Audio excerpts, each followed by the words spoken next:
வணக்கம் உறவுகளே. இன்று ஒரு மிக பெரும் சோக நாள் அப்படின்னு சொல்லலாம். ஏன் அப்படின்னு சொன்னால், சினிமா துறையில் இயக்குனர் இமயம் அப்படின்னு சொல்லி போற்று பெறுபவருங்க. பல நல்ல பழைய படங்களை எடுத்த இயக்குனர் பாரதி ராஜா மரணமடைந்து விட்டாருங்க. உண்மையிலே சொல்கிறேன், அவர் கொடுத்த படங்கள் அனைத்துமே அவ்வளவு கருத்துள்ள படங்கள் தான்.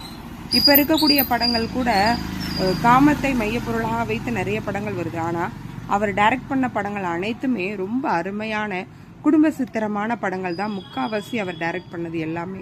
அவர் இயக்கின 16 வயது நிலை படம் முதல் மரியாதை, அந்த படத்தை பார்த்துட்டு இது வரைக்கும் இது மாதிரி ஒரு படம் இல்லை அப்படின்னு சொல்லி சொல்ற மக்கள் இன்னும் இருக்காங்கங்க. ரோஜாக்கள், நிழல்கள், கிழக்கே போகும் ரயில், கள்ளுக்குளிரம், இப்படி பல படங்களை இயக்கியிருக்காரு. அவருடைய மகனுடைய மனோஜனுடைய மறைவிற்கு பிறகு ரொம்ப நொடிஞ்சு போயிட்டாருங்க. அதனாலேயே உடல்நலம் சரியில்லாமல் இருந்தார். பாரதி ராஜா அவர்கள் இன்று மரணமடைந்து விட்டார். அவருக்கு கிட்டத்தட்ட 84 வயது ஆகிறது. அவருடைய ஆன்மா சாந்தி அடையணும் அப்படின்னு சொல்லி அனைவருமே அவருக்காக ஒரு பிரார்த்தனையை ஏறிடுங்கள்.